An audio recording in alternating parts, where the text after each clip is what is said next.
Hello there. I'm Jake of j.s.mahlon, I'm Evan.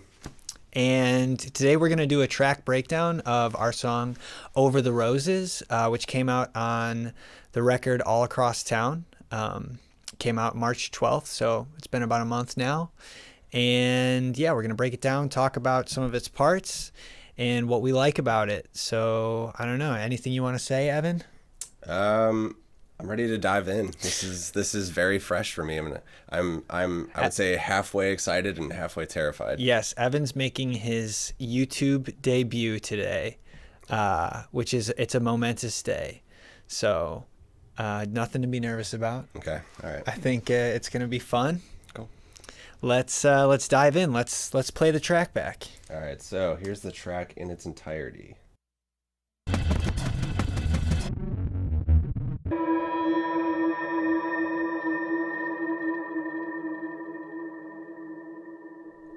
Okay. Cool. Yeah. So where do you want to start, Evan? I'm trying to remember that day because I think was that a weekend in Genoa? Yes, we did a weekend. So I had been recording the whole. Right, it's DJ and I, our friend DJ, who's shout out to DJ, a great engineer and mixer and master. He was helping me sort of just do demos, and I think we had started on a couple tracks, and then we called you in to kind of come. I don't know exactly which ones you came to work on first. I think it was that one, and I want to say like an older version of Wasteland, which is not out now, but will come out. Yeah, that was. I think we did like an all-nighter. Yes, we did do an all-nighter because we played ping pong in the barn that night. Yeah. And you notoriously destroyed my win streak that was that I night. had running the whole summer. I had it on the chalkboard. Like Yep. It was like Jake was unbeatable, and I had a bet going with my uncle that no one would beat me until like the end of August or something, and I had to pay him out. I think it was like 10 or 20 bucks, and you destroyed me after probably 12 hours of recording. You took advantage of me totally exhausted, and Well, I mean, let's be fair. It probably would have played out that way had it been earlier in the day. but at 3 a.m. With a beer in your hand, with a Dos Equis in your hand, probably. You single-handedly destroyed my dreams of being a ping pong champion that summer.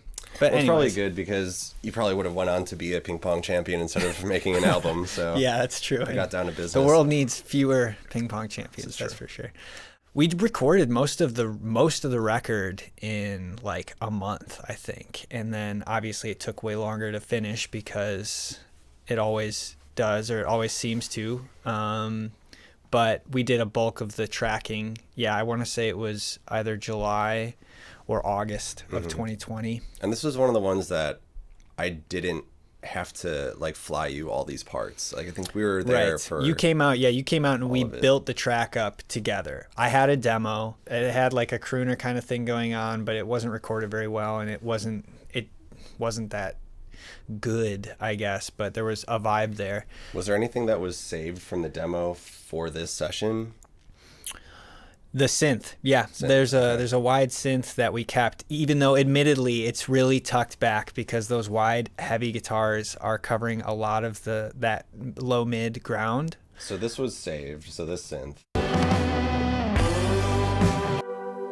Yes. I think we might have rebuilt the sound to fit the song a little bit better. Yeah, I always liked in the demo it had this kind of thing where it was like moving left to right, and it was creating some movement, and I thought that I wanted to keep that, and I think it honestly might be a little unnecessary with how thick things are, but I feel like usually in your tracks there's like textural pads that are happening, even if you don't necessarily hear them, you feel them, or they're on the outside peripherals of the track. Yeah, we definitely try to do a lot of that. But yeah, I think it works. I think it fits. But the biggest thing for this song was figuring out the guitar sound. We had decided that we wanted to do it really grungy. I don't know why we had decided that, but I think the night before, when you first arrived, it was probably a Friday night, we redid a demo where we grunged up the guitars and we did like an electronic drum beat or whatever, and we just kind of started building the vibe. And for some reason we settled on those super wide electric guitars, which you should play. Okay, so here are the two left and right.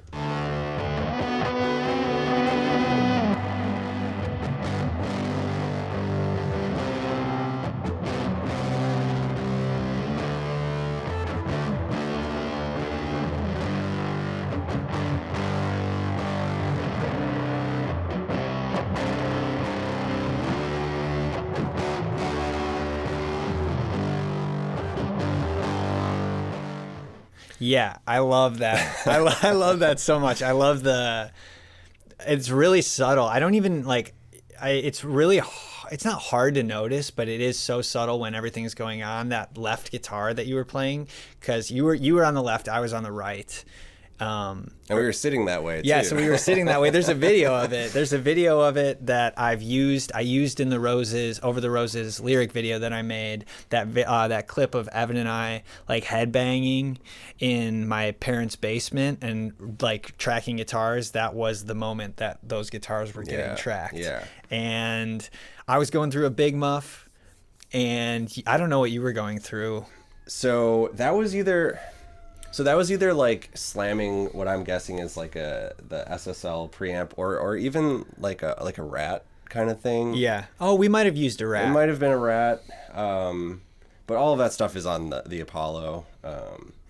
Yeah, it's a sick guitar sound. I remember DJ being like, "This is really low mid heavy, like maybe too low mid heavy," but I think it just works for the sound of the song, even though it's like bordering on the line of tasteful. I think it's just, and I don't know why it works, because the song is so simple. It's 3 chords for the entire song, and the rhythm literally never changes. But it does at this point. Like this was one of the things that I wanted to dive into most, because I always hear like remnants of some of the things that I'm doing, even though it's not like an established part, because it is such a thick track, you know? Yeah. But one of the things I remember is you and I both playing it, and we've done that before. Like, this isn't the first time that we've tried to do rhythm guitars together on the spot, which I think is great. It's nicer, because it's like you get to play off of each other a little bit more, and you're listening to what the other person is doing, especially when because our process is like we're always like writing things as we record them, so we don't have that advantage of having played the stuff together before. So it's kind of cool to be able to do that and be able to literally play it together in that moment. I think it just adds something that you wouldn't get if we just stacked them on top of each other individually. Yeah, there's a spontaneity to it, because I remember having to like look at each other and coordinate when we do the one of the rhythms in there, the and we had no idea where that was going to be. But that kind of thing, that would be so hard to script or plan beforehand. So play that back, just the left guitar.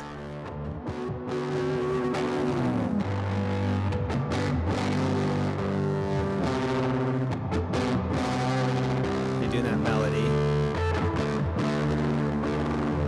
but then it kind of starts to climb. Yeah, I always hear that. Yes, yeah, that's sweet. I just love that, like that little variation. But that rhythm thing is in there. This right here, I think.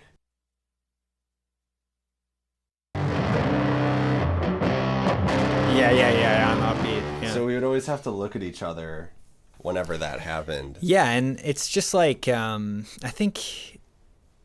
don't know, I just love how this song came together, and how a lot of the songs came together. Like Flies is another one, I think, where it's like everything that we did was like the jumping off point to make another decision. So like, I don't know if we did it with that exact rhythm, but I'm sure at other points we were like, okay, there's a break here, there's a moment here, we need to add like a big tom fill or something like that. Or like, I don't know, there's other like little intricate parts that kind of happen from time to time. And just having that ear for arrangement, I think, and like picking those moments makes a track as slow and as heavy as this still sing and like feel alive, which I think is cool. I love the slide. The slide is so sweet.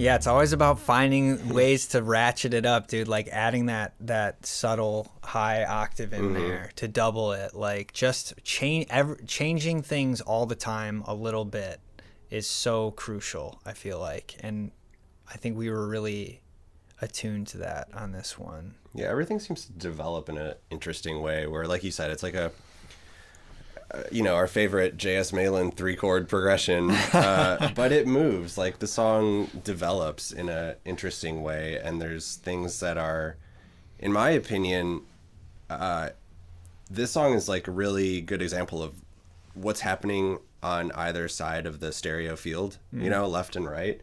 What do you think the imagery sonically of this song, like what do you think of when you listen to it? I'm just curious.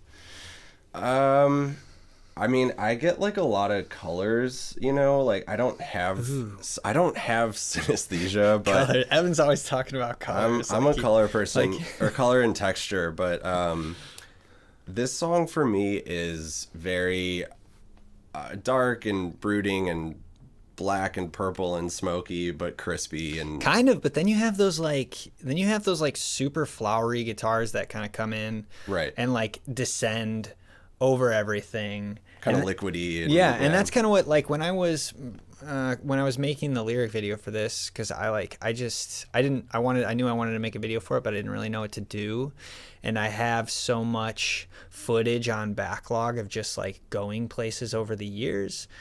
I have some of like when I went to Europe and when I went to New Orleans, and I ended up using a lot of the footage from like California when we were driving down Pacific 1 along the coast there, and also like Zach and I visited Lake Tahoe, and it's just like these massive like mountainous sprawling views, and I don't know, for some reason when I was just dropping that footage into my editing software, it just like made sense with like the sonics of this song. And I wonder if it's because of the slide and the flowery guitars and like the acoustics and stuff, because it is really like heavy and muddy and dense. So like the pretty things are the things that sort of it feels kind of heavenly. Yeah, it feels kind of heavenly. Like play the acoustics that come in the chorus.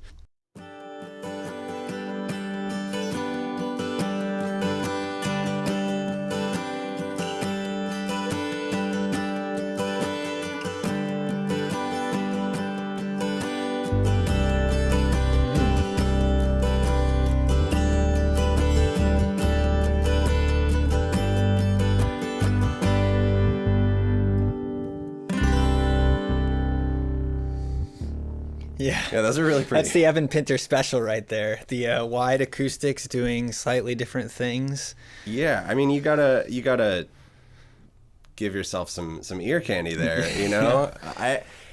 that to me is more of the subtleties are what make it, because the left acoustic, I don't think it's doing anything different. It's just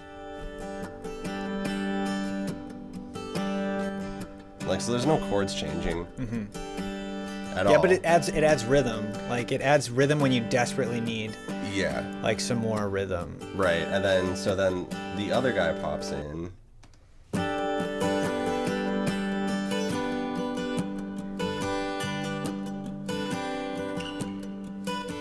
So there are chords changing there.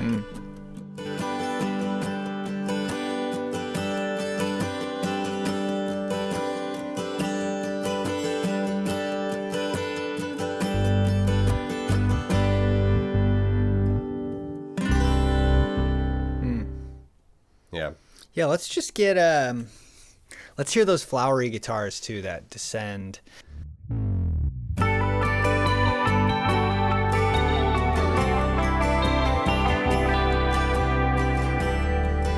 It's so summery. And it's funny It's because so summery. they create sort of an. Sometimes you hear them as separate entities. Sometimes you don't. That part sounds like just this kaleidoscopic wash of summery guitar. Yeah. Whereas the acoustics to me feel sort of distinct, but just bright. Yeah. Yeah, it's hard to tell exactly what's going on there, to be fully honest. Yeah, I'm super interested to solo those out and see what. Yeah, the heck it I is. do too, and I think that's an interesting thing about this track that like, it works even though there's not a whole lot of like. There's not that much separation. It's like really, it feels kind of like a mess, honestly, and just like a big slamming mess. Right, it feels like this dense chunk, and then things get sprinkled on top. Yeah, and I think exactly. I'm sure we've used that phrase 1,000 times while recording it. Like, let's sprinkle in some acoustics or something. I never use that phrase. You use that phrase. I would never use that Yeah. phrase. Okay, so Sprinkle.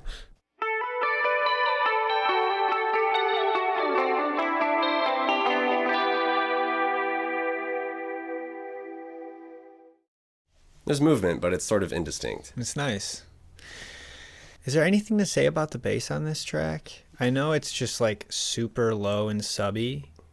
The only thing that I can say about that was I think we used the J bass. I think we used Jordan's J bass type thing, and I think we were just trying to. I think we just did DI, and yeah, just finding spots. I guess I was trying to. It's I was really probably- simple. It's just playing roots. Yeah. And it's 1-4 or 4-5-1 is the progression, so it's like it's not. I mean, it sounds like there's some pizzazz in this area. Those drums are huge.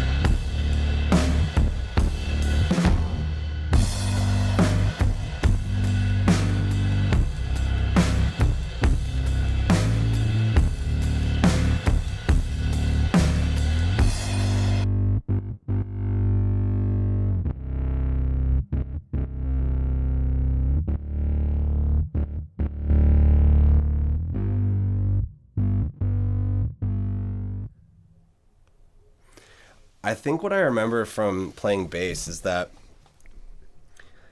I try to get that subby tone from playing an octave above whatever note you're hitting. So if you're playing, like the 3rd fret, you would, I don't know, strike the string up at the 15th fret. So just an octave higher on the same string, and it produces like an undertone or something, and so you get that sub frequency from it, and that's what it sounds like to me. So I think we had it in our minds like this needs to sound like a sub bass. Yeah. I mean, the bass is like I think it just makes logical sense. It kind of just fell into place. There's not like a whole lot of anything special about it. It just adds. Oh yeah, okay. Sorry. No, I mean most of the sucks. stuff that you did on this track wasn't that special. No, you did the bass, you did the left a sludge guitar, you did all the acoustics and the flowery electric guitars and all the slides. So you did like all the cool parts. I did the drums, the right sludgy guitar, the synth, the vocal, and maybe the piano. I don't know. There's a piano in there that comes in, right? I had no idea that there was a piano in this track. I'm gonna be honest. I had no idea. Yeah. So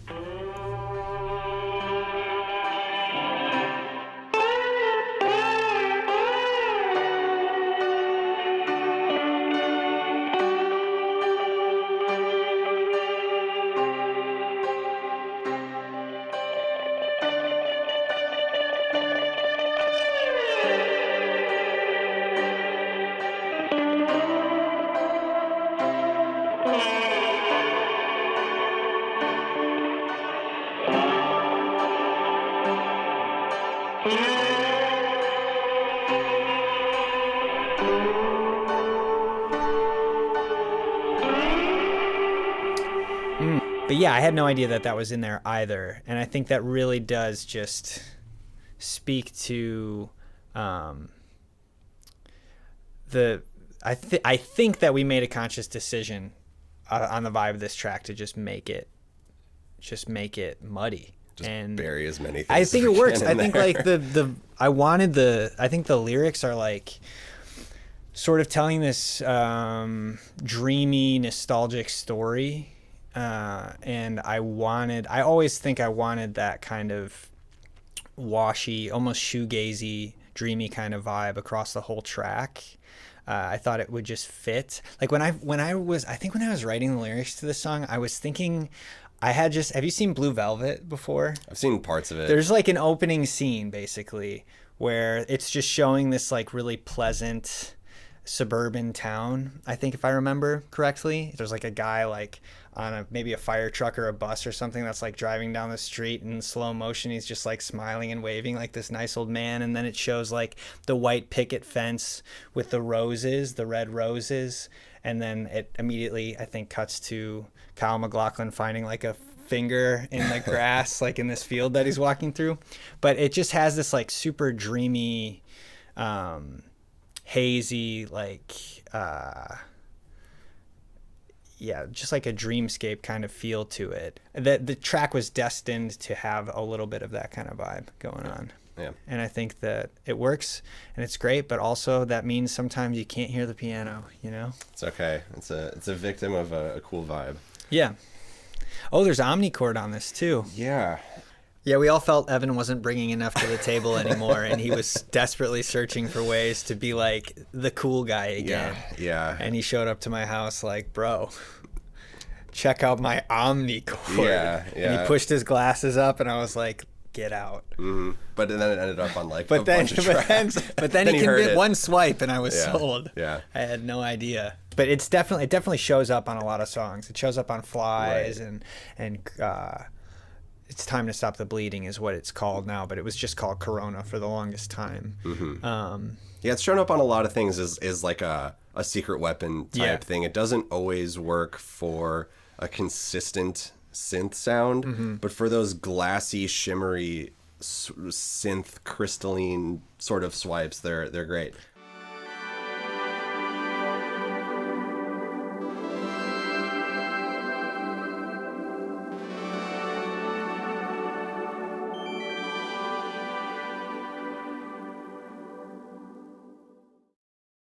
Beautiful. It's beautiful. It's heavenly. It just adds so much lift to like I don't know what it is. It just does that special thing. Yeah, I think there's a level of expression to it. Sounds like a rainbow. It literally is like a rainbow turned into a sound. Yeah, it's funny to hear that and then contrast it with sludgy guitars. Yeah. You know, so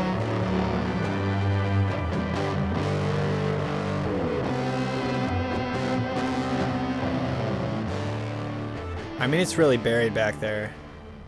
it's a rainbow. It's really buried. Yeah. It's like a rainbow behind like 1,000 miles away. like Mount Doom. Yeah. You know, it's just kind of creeping over the corner of it. Yeah. Frodo is on his way to that rainbow.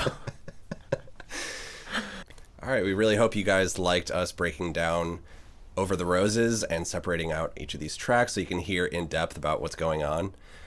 If you guys want to show your support, you can find us on Instagram, Spotify, anywhere that you use social media or listen to music. Links below.